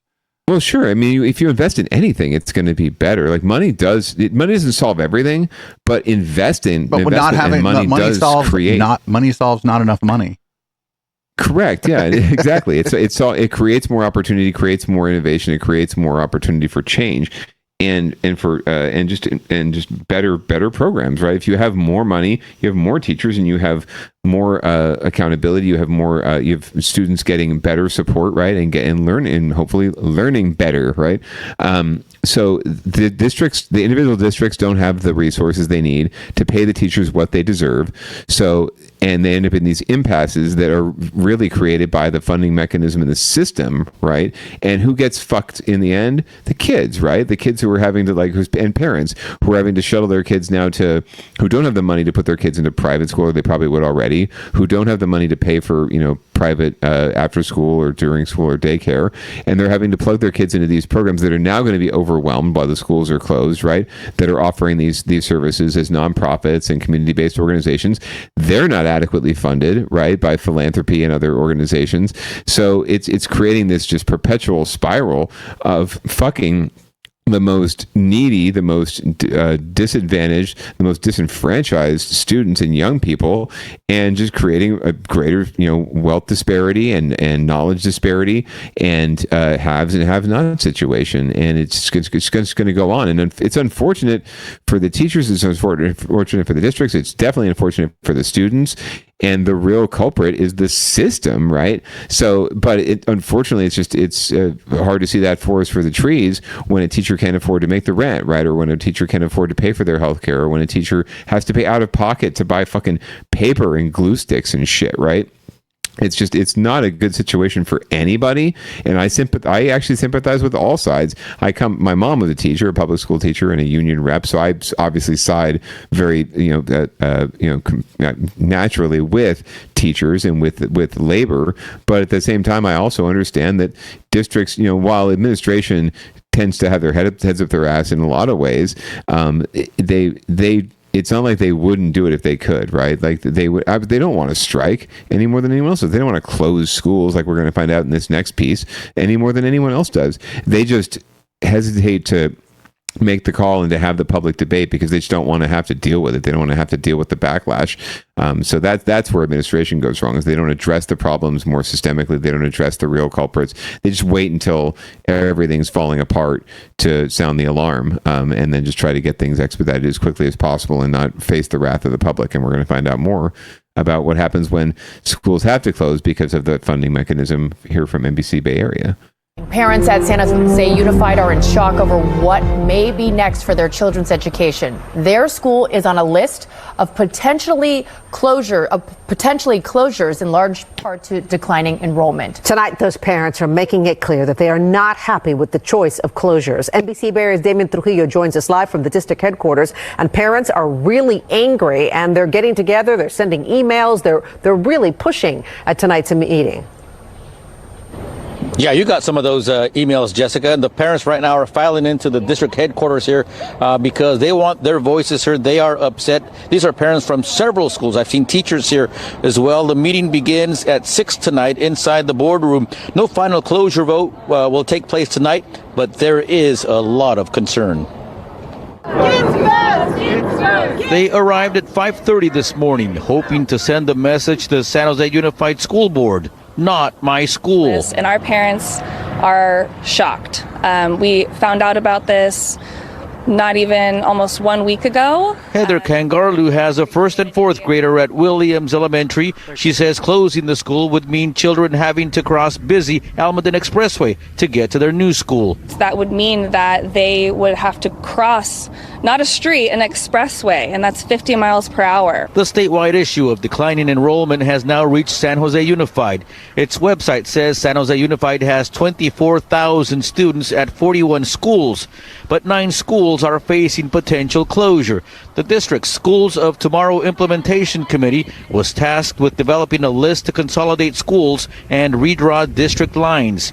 Williams is on that list. Simons Elementary believes they're on it as well. One pushback we get is we are I guess you could say, wealthier neighborhood, but please bring other students to our schools. We have a great culture. We have so much support here. Oh, hell no. Yeah, no. So this is where the rubber kind of comes off the road for me here. These. I'm sorry, but yeah, these are schools. Make the poor kids drive all the way across fucking town so they can have the pleasure of hanging out with my angels and enjoy the wonderful community we have here in Almaden.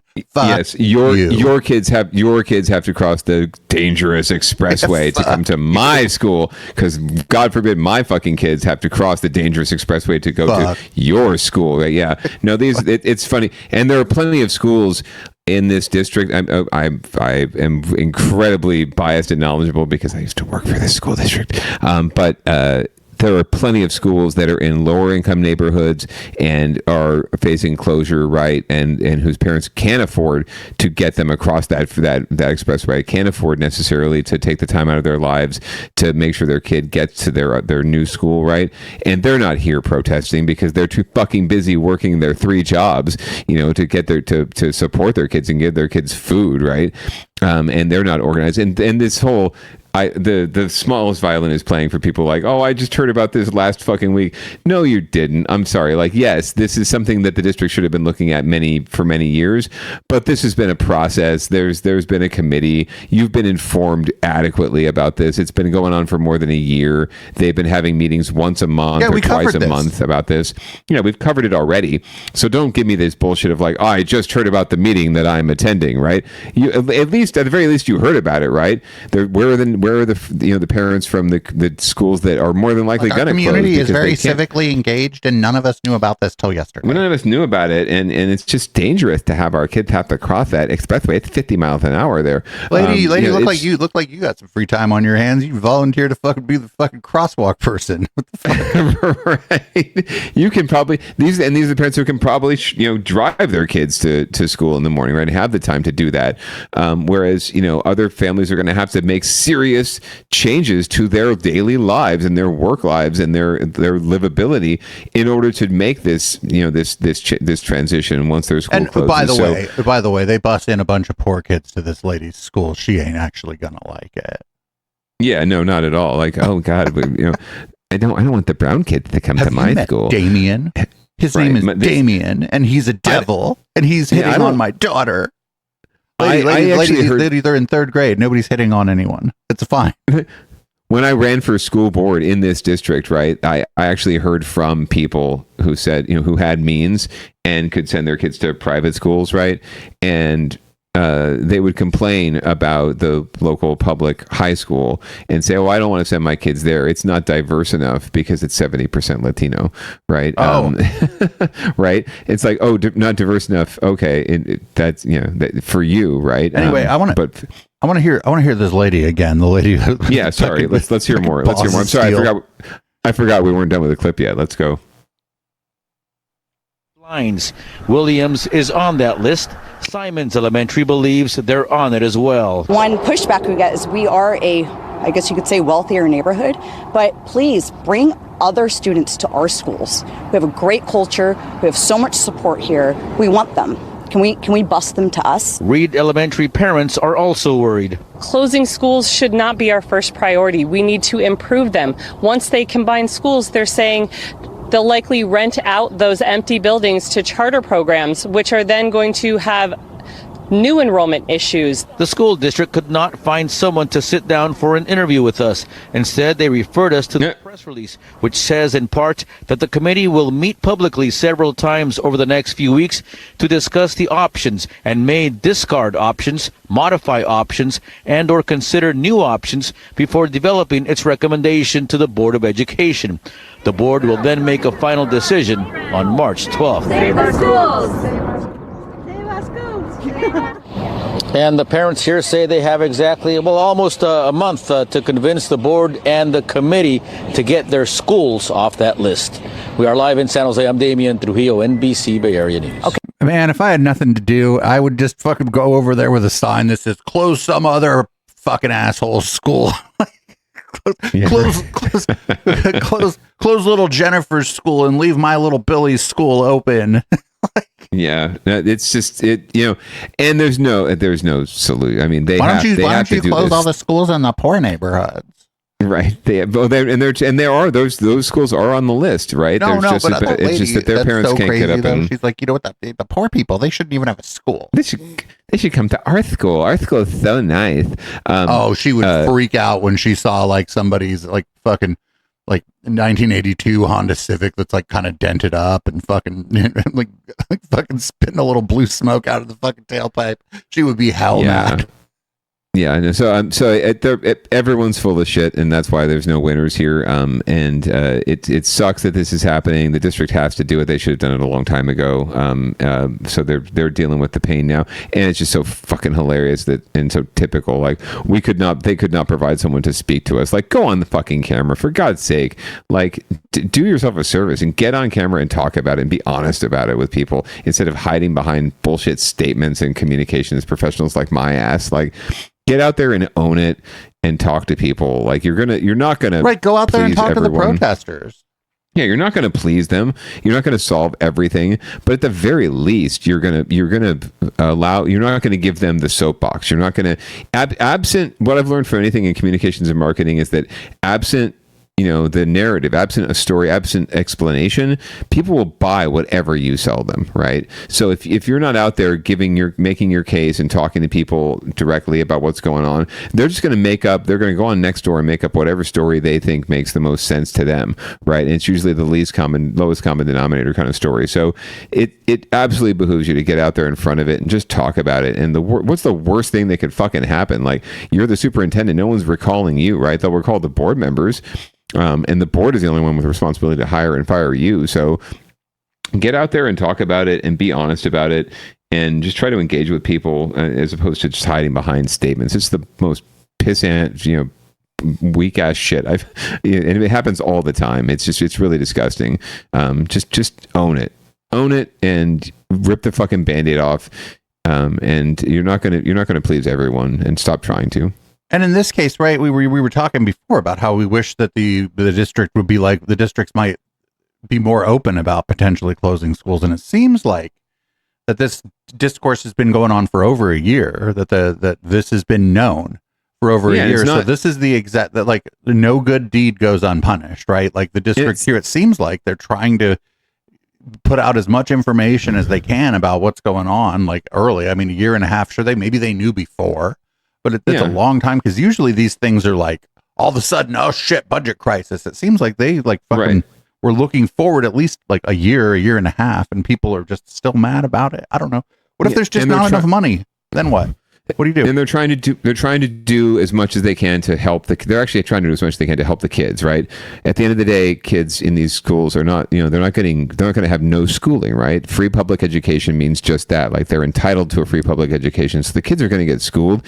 They're trying to make sure that they have as much resource, each of those kids has as many resources as possible at their disposal to get educated. And if that means closing down schools and consolidating, then that's what it takes, because it's just the nature of the beast. This district has 24,000 kids now. It had 32,000 when I was working there, and that was 8 years ago. Right. So they get it's paid not per a good student. situation. So like you gotta consolidate. So you can't do it. It's like you start thinking about it. Like, you can't pay those teachers. That's why like they deserve, dense, right? Yeah.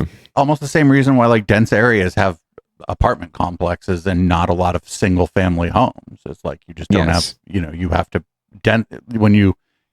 I guess it's actually the opposite reason. Never mind. I don't know what I'm talking about. Well, you got to do what you can with what you have, right? And that's pretty much all there is to it.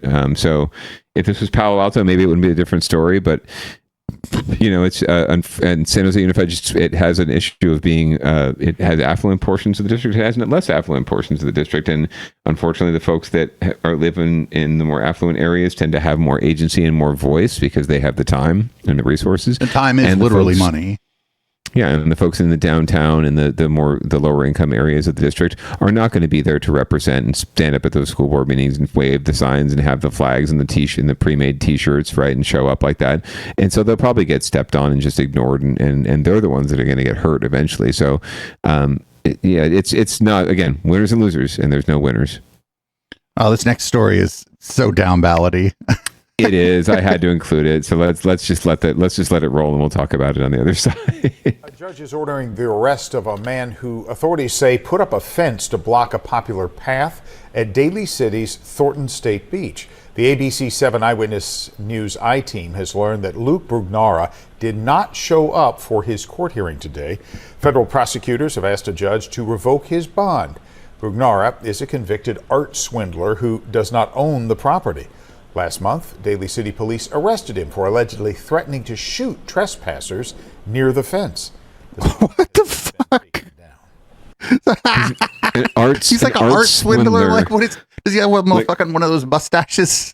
There's a whole nother thread of this story that we need to untangle at some point. But yeah, there's just too much for a 32-second clip to really cover there.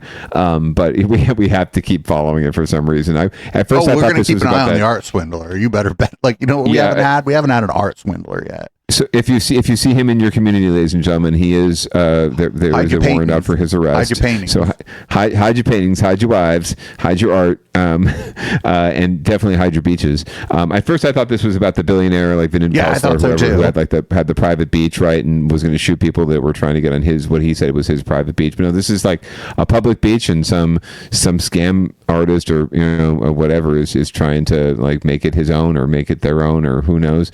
But apparently they've disappeared now. So if you've seen this man, Crime Stoppers, like file a tip.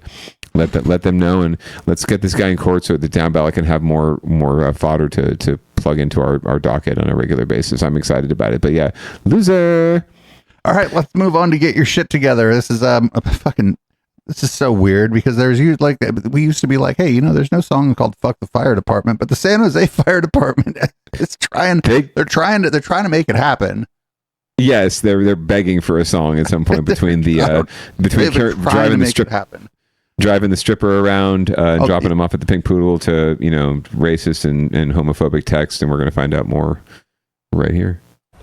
The San Jose Fire Department is again trying to explain the online under fire. One of its employees. It's a department that's repeatedly found itself at the center of controversy over the last. Yeah, that's so crazy. Fuck the San Jose Fire Department. Actually, them picking up that sex worker or whatever, or fuck stripper from the Pink Poodle. That's cool as fuck. Yeah, it's not the worst thing in the world. Fighter is linked to multiple social media posts that many feel are homophobic and racist. Damien Trujillo is at City Hall with a story you'll only see on NBC Bay Area. Damien's making his money this week. This department has dealt with the Pink Poodle scandal. A firefighter also accused of stealing drugs from a fire rig. Oh, right, yeah. Oh, that was kind of based too, actually. Yeah. Accused of soliciting sex with a minor, all within the last 3 years. And now this. All of these illegal people people that came in illegally. Firefighter paramedic Matthew Gelbach posts frequent videos while on duty. Here's a picture of him on the official San Jose Fire Department Instagram account. But two of his recent videos are raising big questions from city leaders. This one shows him getting ready for his shift at Station 29. The voice of President Trump then appears, talking about immigrants. All of these illegal people that came in illegally. On another, Gelbach appears to be talking about working out, but his choice of words is raising red flags. Here's my top 3 gayest trends in fitness in no particular order. The firefighter language is to help and to rescue people and to do good. And I am shocked that this man has been out there doing this.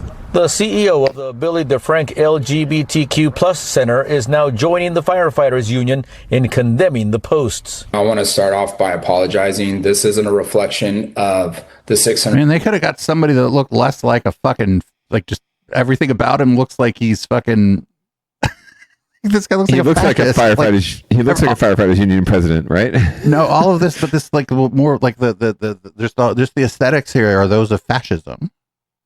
Yeah, so what the logo and the black background and the whole 9 yards, everything. They should have like had a different guy, like I want to tell you in front of like a building or something. I want to tell you about California forever. Can I tell you? Firefighters who provided service to this community for over 120 years. We asked to interview Gelbach via the city manager's office. Instead, the city manager issued this statement, which reads in part, of course they did. Appalled appalled by the comments made in several of the posts. Employees are not permitted to use their social media platforms in a manner that appears to represent the city or fire department, particularly when using offensive language. We are evaluating the matter accordingly and are conducting a personnel investigation. Councilman Peter Ortiz says he now wants to hear from the fire chief himself. I'll be reaching out to him to have a conversation because it does bring unease to our community. The department employs several people who identify as members of the LGBTQ community. Sources tell me that includes at least one person who works at the same station Gelbach is assigned to. Number 3, High Rocks, super gay. This cannot be tolerated. Our community deserves to hold us to a higher standard, and we fell short of those expectations. In San Jose, Damian Trujillo, NBC Bay Area News. Yeah, the person that represented the fire department of the union or whatever, they should have like thought about like what was being said and then the aesthetics that they were presenting, I feel like. Yeah, that would be a good idea. Just like we talk about all the time in terms of just audio and visual, right? When you're on a Zoom or you're on some sort of virtual presentation, like make sure that your shit's on point.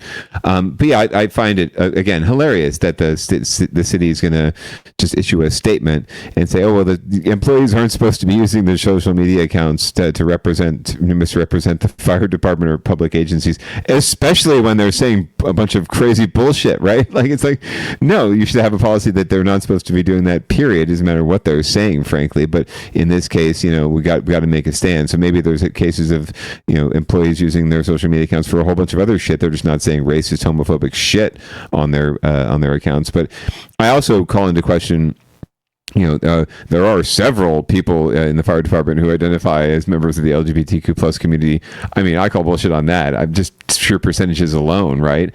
You got to imagine there's quite a few folks. Also, like there's like the stereotype of the hot gay firefighter. We just have to be like hot gay men have to be like overrepresented as fire. Like I would have to guess. Yeah, I would have to guess. So. Just in general, right? And the job kind of like lends itself to that. A bunch of hot men, living together, right, away from their families, right, for hours at a time. You've got to imagine like there's quite a bit that video could have been way better if he was like, "Girl, you need to see these extremely gay trends in fitness." Like hey, I got all the gay trends in fitness. That would have been so much better. I would have been like, that's adorable. More than likely, I didn't see necessarily the racist component of this. I'm sure there was that, but yeah, it's just another black mark against the department to have this kind of escandalo out there. But again, the city's just going to hide behind it and defer to the union to take the stand, and it's good on them. Good on them for calling it out in their own people, because it's that tends to be the challenge, is that unions will have to step up for and defend their employees no matter what kind of bullshit they pull. So good on them for stepping up. But why is this guy driving 2.5 hours to San Jose to work for the fire department? Dude, bro, I mean, it is absolutely not a cost of living thing so much as it's actually it's more than half. I don't know about the fire department. More than half of the San Jose Police Department, at least the last data I heard, our officers live outside of the city of San Jose. Oh no, but I mean, yeah, I think a lot of them are from like Tracy and shit. Like I understand that, like that's. But like 2.5 hours, that's like past Sacramento. Well, with firefighters especially, the shifts you're working, right? Because you're doing like overnight shifts, right? So you're so they work really odd hours where they're like doing days on the job, right? They're sleeping at the firehouse. So it's not commuting in every day. Yeah, exactly. So it's not uncommon to have that, and then you can get a nice cushy house a bigger house for your family and more space in one of those prefab California Forever style communities in Vacaville or Tracy, and just commute in, right? And God, and this particular guy, like I imagine his wife probably would like, yeah, get the fuck out of the house, get out of here, man. I don't want to see you for 4 days. It's freedom. So it's not uncommon at all. And it's absolutely a byproduct of the cost of living here, and that you can just get you can get more and more space if you live somewhere else, and the dollars start to even out, right, with the commute and whatever you're spending on gas or even public transit to get where you're going. And then once you're here, you're pretty much driving in the fire squad car the whole time. they take it out to lunch. Frankly, I've been on ride-alongs with firefighters here. Like we didn't solve any. I went on like a half-day ride-along. We didn't go to any fires. We went to a school where a kid was overdosing on, like, or had smoked a joint or something, and the counselors were like, he's overdosing. So we had to go check out the kid, right? This poor kid who just copped a joint before his middle school classes started.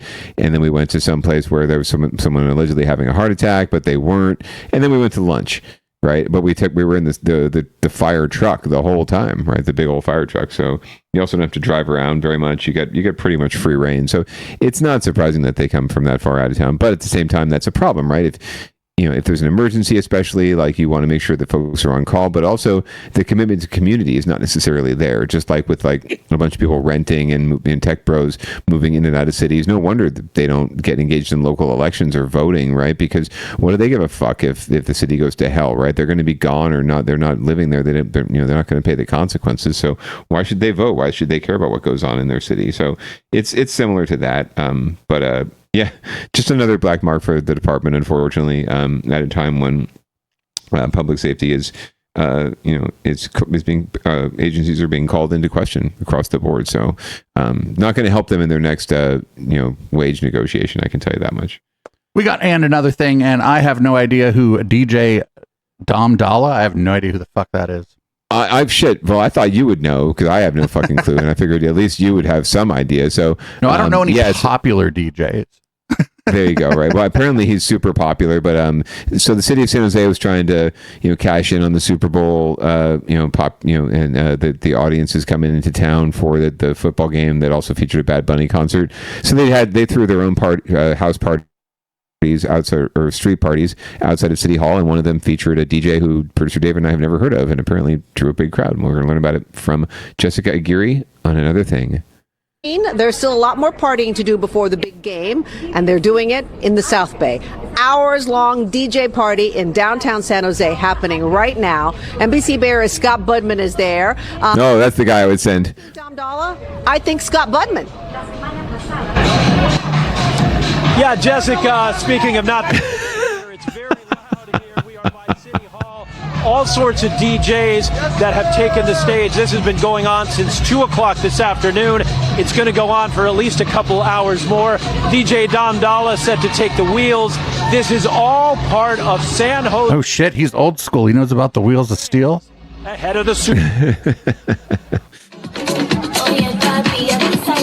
San Jose City Hall hosts. It looks like a lot of gear. Oh, this is the most San Jose thing I've ever fucking seen. The people weren't dancing, and there was just this giant fucking structure of fucking speakers and lights.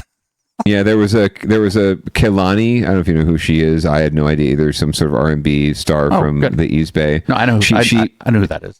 I'm not super familiar with the music, but I'm familiar with. They set all this up, and she headlined a show the night before. This is actually literally right. It's outside City Hall, right across the street from the Bad Baby's preschool. In fact, so the Bad Baby was very intrigued by the concert, as she put it, that was being set up. But so this was all set up for Kehlani, and then they were able to secure this Downballot person to play a show the next day. So they figured, we'll just keep it all up and do another show. Oakland's Kehlani, part of the South Bay's efforts to make sure it got noticed during Super Bowl week. Something Mayor Matt Mahan highlighted in his State of the City address this morning. And one of the things we learned from 10 years ago was that if we didn't take control of our own destiny, raise local dollars and put on local programming, that the league would put the official events up in San Francisco. And that's great. Our residents enjoy going up there, but we also want to be able to celebrate right here in our city. And it worked. Packed crowds for concerts. Sir. Packed crowd? Sir, you were showing up 100 people in the middle of the street. Right. I mean, to be fair, they're showing the early stages, I understand. Right? But still, the visuals don't match the commentary. Did you not want to stay around in case it got too wild? People started eating disco biscuits or something. You had to go. Right. And a full house in San Pedro Square, where out-of-towners told us they're having a ball. Pretty much everyone's been super nice to us. All the local California people seem to be actually going for the Seahawks, which is awesome. Yeah, because we fucking hate the Patriots. Just having a great day. Yes, pretty much. Even producer Dave can agree. We hate. Like, I don't even know anything about it, but I know people in California hate the Patriots. Oh man, the good wife like is a vehement Patriot hater. So when someone asks like, who are you rooting for? I'm like, I'm rooting for. I know very little about football, but that's one of the only things I know is that a lot of people in California hate the fucking Patriots. California is a Patriot haven. Most people outside of New England actually hate the Patriots, and even some people in New England. So yeah, as soon as people hear, I tell them the good wife can't stand him, so I'm rooting against him. Happy wife, happy life. That's all I can say. But yeah, good on San Jose for trying to cash in. It sounds like we got some decent economic investment out of it, but it's just unfortunately it's this sort of one-off mentality of like we'll invest in these big events now to take advantage of this largesse, but when all the people are gone, there's really not a whole lot of investment in the local scene, the local music scene especially. So it's all just ringing really hollow to me, and just helps to line the pockets of people who already have their pockets lined. Yeah, I don't even know if San Jose really got noticed either, as he was saying.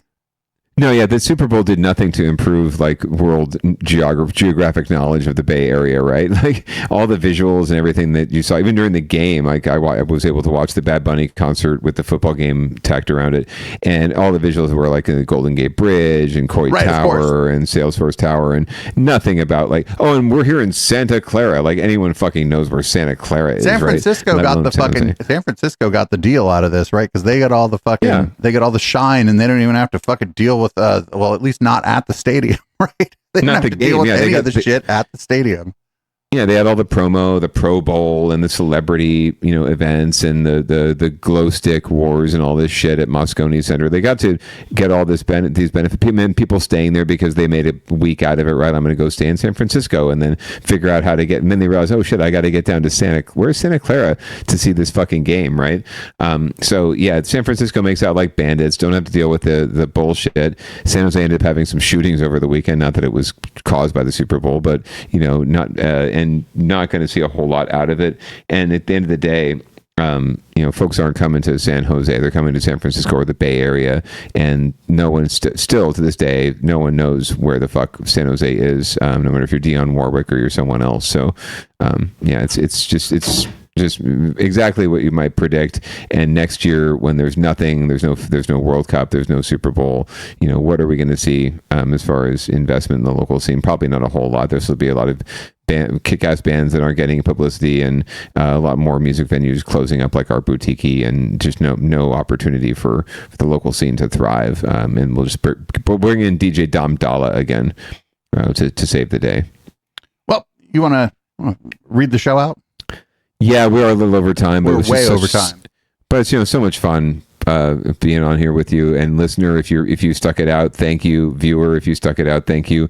I think you just saw the good wife closing the door on me here, so the bad baby's about ready to go to sleep. So we got to go. We got to run. We got to do some shit. Got story time coming up. Good night, Moon. Anyway, thanks for joining us as always. We do this almost every Tuesday night at 7:30 p.m. Pacific. Stay tuned on twitch.tv/EchoplexMedia for all of the visuals. Go to echoplexmedia.com to find out where you can download this podcast, the 69th best podcast in California. Please get your vaxes, wear your masks, pants are optional. We're going to leave you with audible smoke, and we will see you next week. Peace out.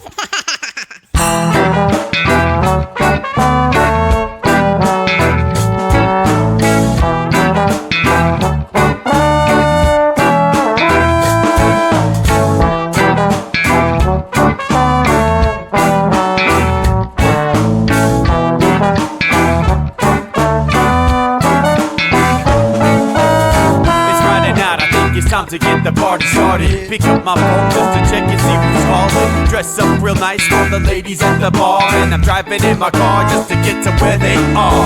Here at the local scene is where I plant my feet. It's where I smoke my cigarette and I hold my drink. I look at all my friends, they're all blazing greens. Here at the front of the stage, waiting for MTV. Where are those guys who's standing next to me with a pipe in his hand, ready to blaze for me? About 5 minutes later, we're all singing Queen. Now get the fuck up on stage, man, rock the scene, yeah.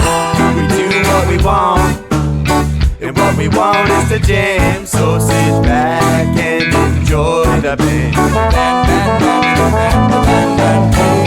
We do what we want, and what we want is to jam. So sit back and enjoy the band. Enjoy that band.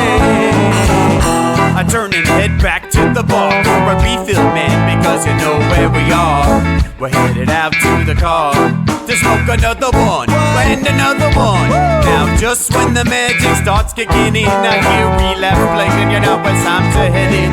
Alright everybody, now it's time to grab a new drink, spark it if you got it, and then pass it to me. Yeah, we do what we want, and what we want is to jam. So sit back and enjoy the band.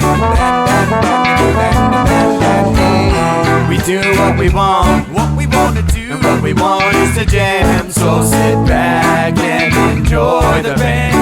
Enjoy that band. Last up on the bill for the show tonight is Down and Dirty at 5, so we're headed outside to spark up another joint. Now who's got my lighter? Stoner E, of course. Shouldn't you be inside?